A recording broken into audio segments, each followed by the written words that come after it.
ابن تیمیه چون در برابر شیعه قرار گرفته، بینندگان عزیز یادتان باشه عمریه در برابر شیعه وقتی که قرار میگیرن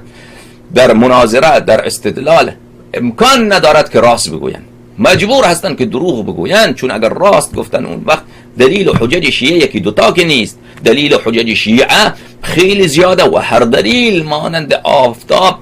روز افزون هست، جهان افروز هست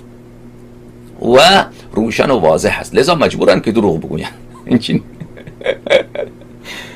و همچنین جماعت نابکار دجالیه این چنین هستن، وقتی که در برابر شیعیان قرار میگیرن این جماعت دجالیه مجبورن که دروغ بگویند، مجبورن که بله تمام علما قائل به ولایت فقیه بودند، بله ائمه علیهم السلام شهید شدن از برای تشکیل دولت اسلامی، این آرمان تمام ائمه علیهم السلام بوده، آرمان تمام انبیا علیهم السلام بوده و از این خزعبلات و دروغ ها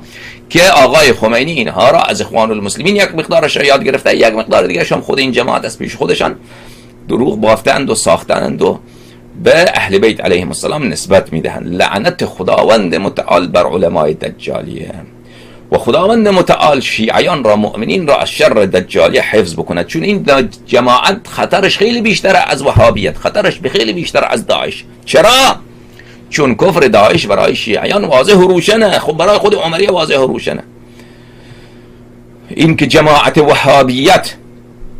این جماعت وهابیت جماعت گمراهی هستند یا ثابت کردن کفر و ابوبکر و عمر، این کار سهل و آسانی هست و این بیشتر شیعیان میدانند. اما جماعت دجالیه جماعتی هستند که ابن تیمیه به صورت شیعه، به صورت روحانی شیعه، عالم شیعه، آیت الله شیعه آمده تمام حوزه های شیعه را به دست گرفته، تمام منادر شیعه را به دست گرفته. لذا من میگویم که خطر خمینی و خطر خامنه‌ای و خطر این جماعت کافر فاسق ملعون به تبهکار گناهکار منحرف از خطر وهابیت و داعش خیلی بیشتره و اصلا داعش ساخته دست خامنه‌ای و قاسم سلیمانی و اطلاعات ایران هست. این را بدانید. بینید